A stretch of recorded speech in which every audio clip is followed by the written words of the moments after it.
Hey everybody, and welcome back to the channel. And believe it or not, you're checking out my first build video of the year 2021. Pretty crazy, I know. I have been waiting because so many changes have been going on in the game, specifically the champion point rework. And speaking of champion points, this is going to be our first CP grind focused build. Basically a build designed for pure speed, damage, and healing, allowing you to kill as many enemies as possible, as quickly as possible. That's what this build is going to be all about. And as usual, we'll have everything in this video that you need to make it work. The stats to the gear, options, skills, the new champion points, and a whole lot more. And that is coming up next.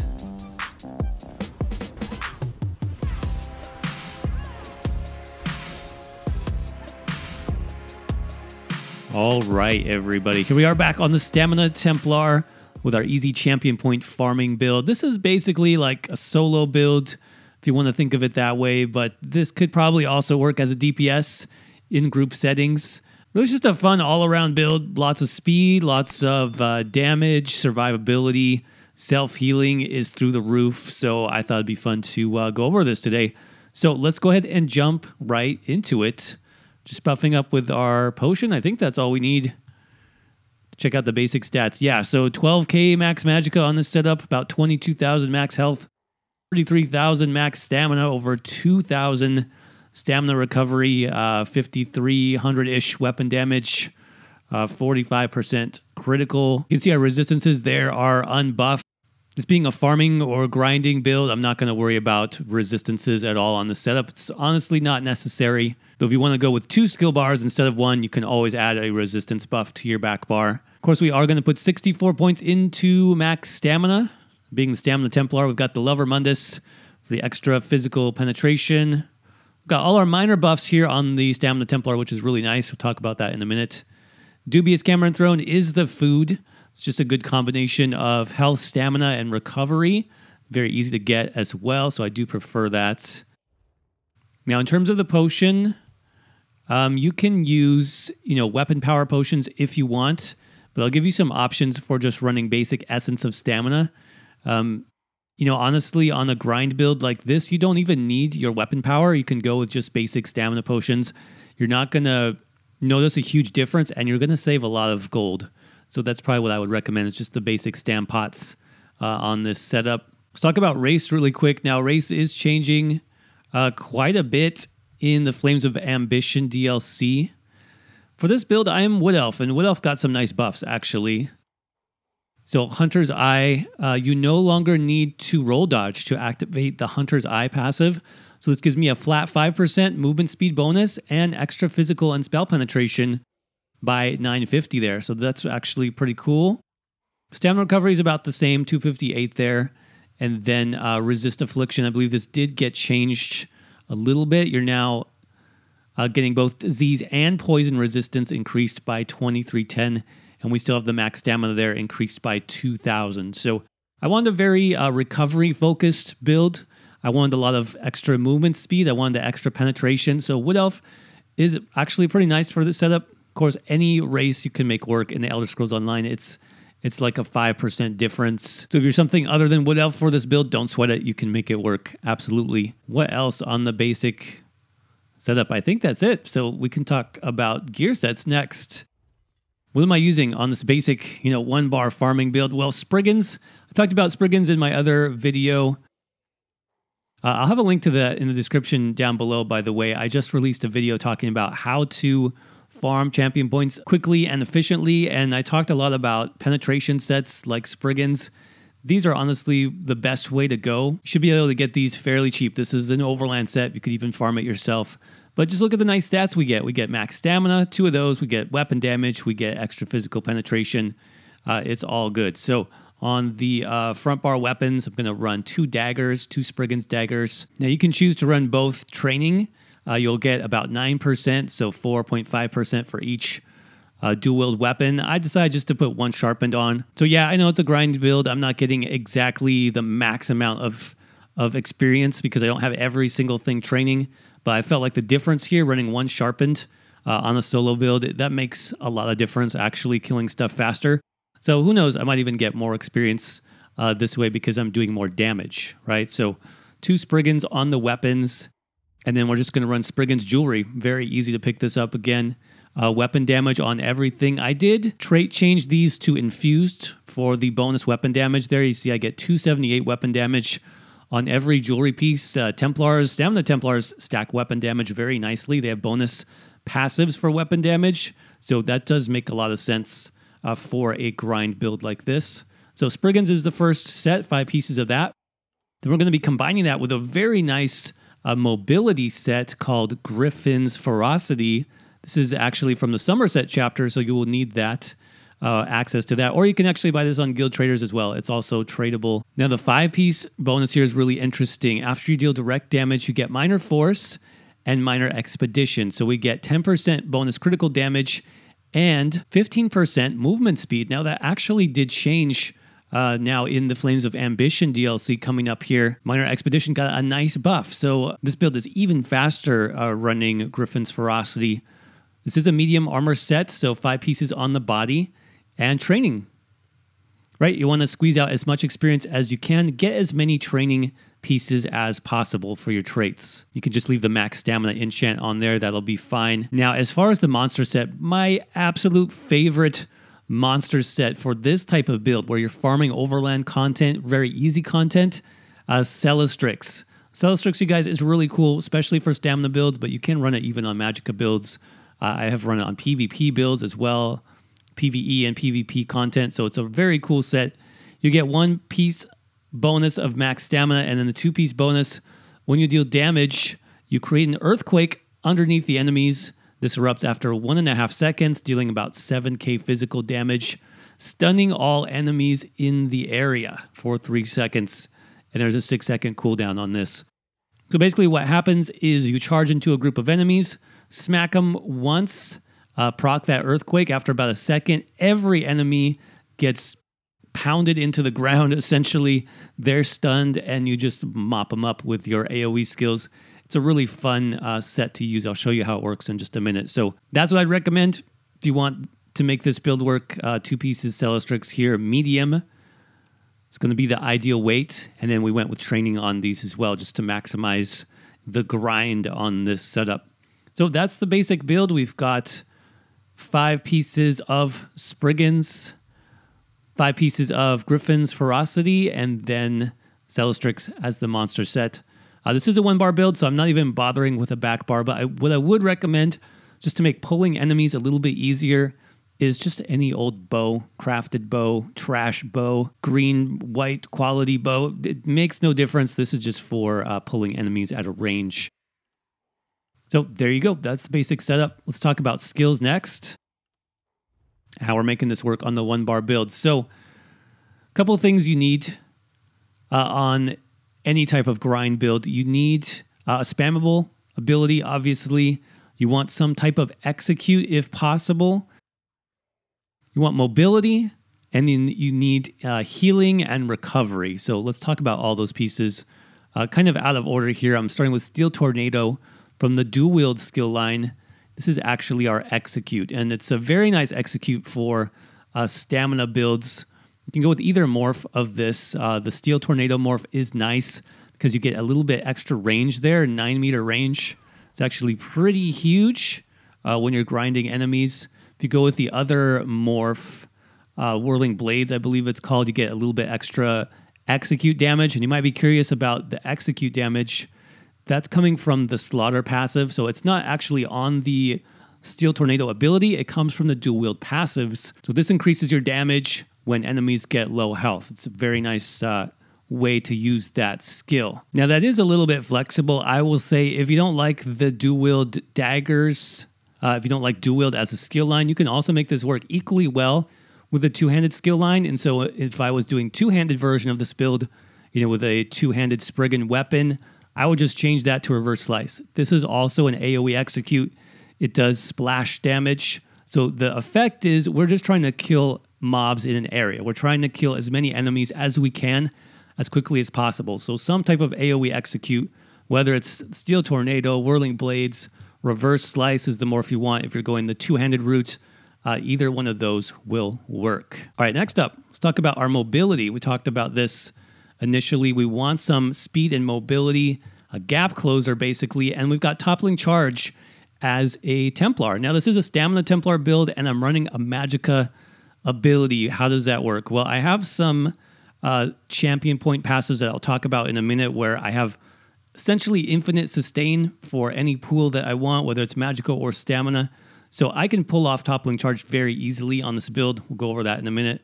But this is just a really nice skill overall. It gives me a great gap closer, good range, and it also stuns and sets the enemy off balance. So there's just tons of utility that I'm getting for this, as well as the speed.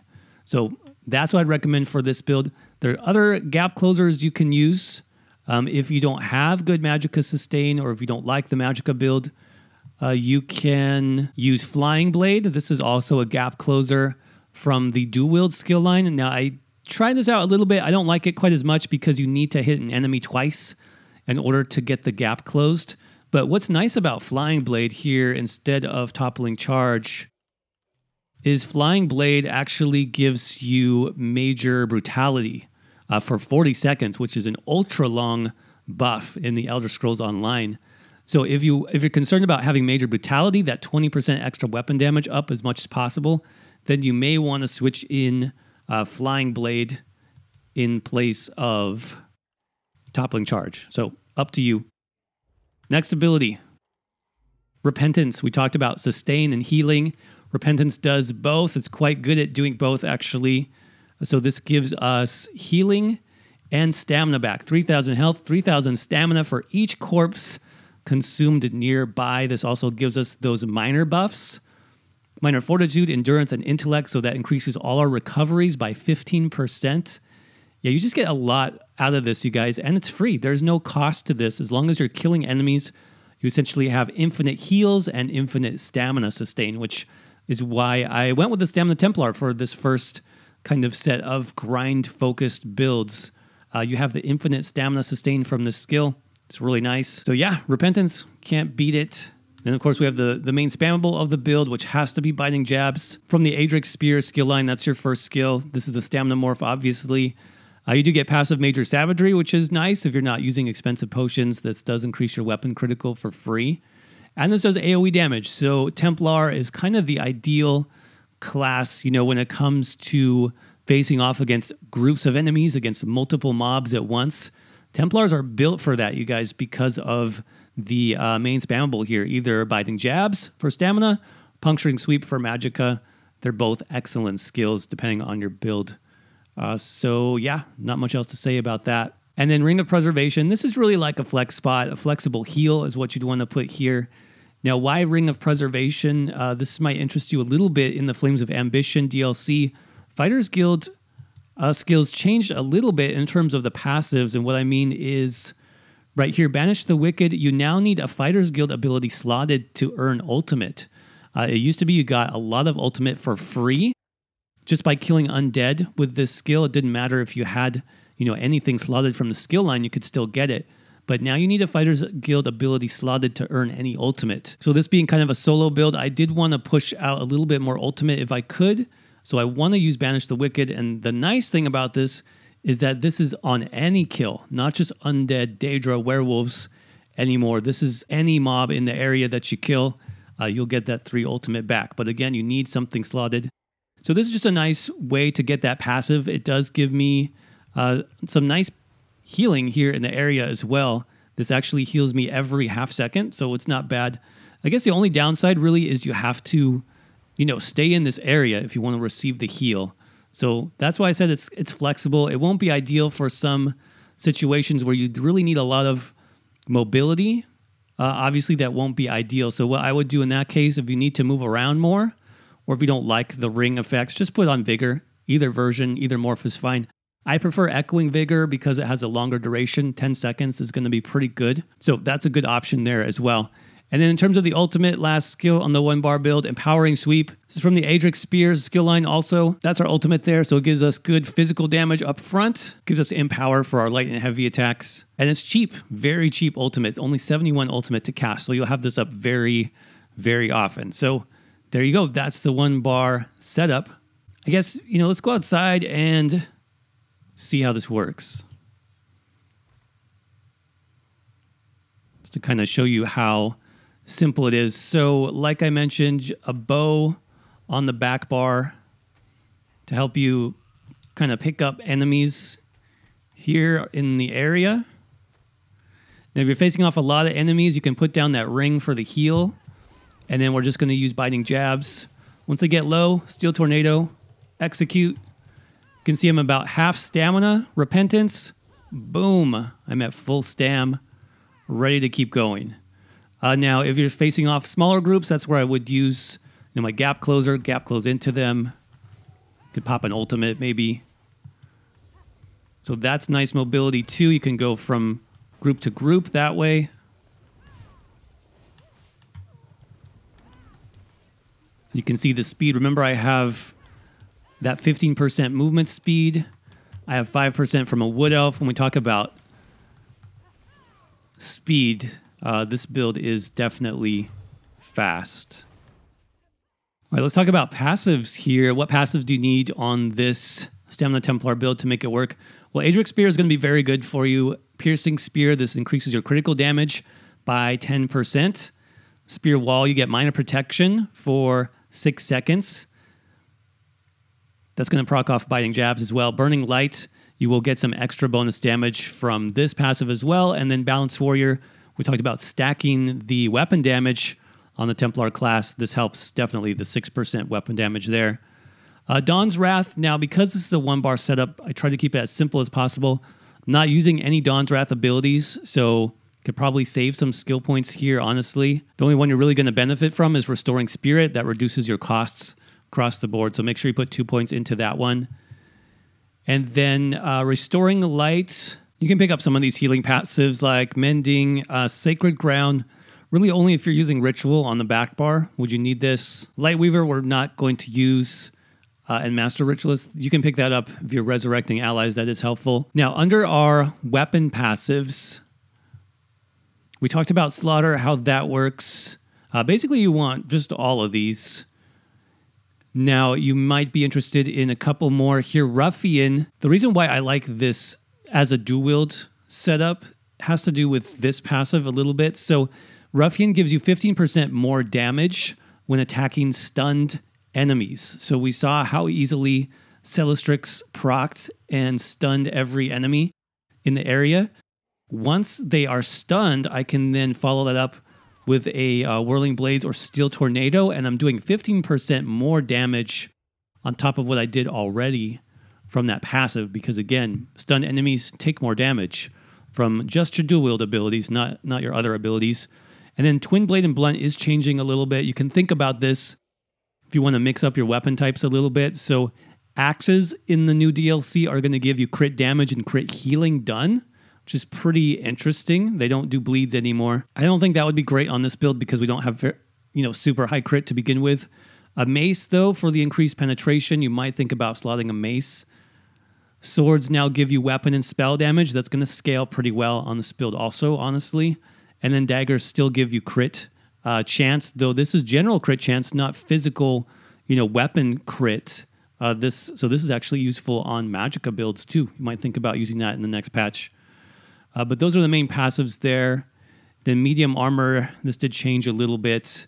You have medium armor bonuses, so we have reduced sprint cost. We have increased movement speed while immune to crowd control. And then some of these did change slightly. Let's see. Biggest one is probably agility. So you might have noticed I went with 7 pieces of medium armor instead of like a 511 on this build. Well, that's because agility now scales per piece of medium armor equipped. So 2% weapon damage bonus per piece of medium armor worn. If I'm at 7 medium, I'm now at 14%. So it actually got nerfed a little bit. But I think for a lot of DPS and even solo builds on medium armor, you're going to want 7 medium. I think that's going to be the best way to go. What else? We talked about Fighters Guild passives, how those changed a little bit. Psijic Order, we're not using any of these other passives. We talked about the racial passives. Alchemy Medicinal Use, definitely pick that up. You want your potions to last the full duration if you can. So let's talk about champion points. So I'm on the PTS. Obviously, I wanted to show you guys the new CP stars and how this can work on a build. And I'll have these in the written version as well. Different options in the written version. What I'm going to show you in this video is just kind of like an average way of conducting this build. I know if you're trying to grind champion points, you obviously might not have a lot to begin with. But let's say that you're at the current cap now, which is 810. You could do something very similar to what I have here and be very effective. So one thing you're going to want to start with is Steed's Blessing. This gives you additional movement speed when outside of combat. So, moving from spawn to spawn is going to be 20% faster. With this node, I would definitely start there. After you pick that up, I would then jump over to Gilded Fingers. This gives us increased gold gain by up to 10%. And I figure if you're grinding, mobs experience, you might as well get as much gold as possible. Might as well maximize everything you've got coming in, right? So those are kind of the two main stars that I went with. Steed's Blessing is a slottable star, so you need to put it up here in your champion point bar. And then Gilded Fingers is not, so you just get this passively. At that point, then you can kind of get some of these extra passives if you want. But this is only 50 and 50. So if you want to go with just these two, that's going to cost you 100 points in your green tree. You basically need to be at 300 CP in order to unlock those two, right? So that's a pretty decent starting point. If you don't have 300 CP, then just put them into Steed's Blessing before you get there. I think it's definitely worth it. And if you're above 300 CP, I would just start working my way up here. Fortune's Favor, this gives you some extra gold from treasure chests. Wanderer reduces your way shrine cost. And notice I'm not going all the way with these. I'm not unlocking all the benefit here because I just want to get to some of the better passives. Steadfast Enchantment, this reduces weapon enchant decay. That's useful, but probably not worth 50 points right away. What I wanted to get to was down here, Rationer. This only costs 30 points and it adds 10 minutes to the duration of my consumables, so either food or drink. And what's nice is this actually works with experience potions, the ambrosia, right? This actually will increase the duration of those, which is really nice since those can be expensive. And then I just picked up Liquid Efficiency. Whenever you use a potion or poison, you have a 10% chance to not consume it. So all in on this is well below the current cap. I think this puts me at about 720 champion points to make this work. Let's talk about the blue tree next. So for blue tree, you'll want to start in the middle here in precision.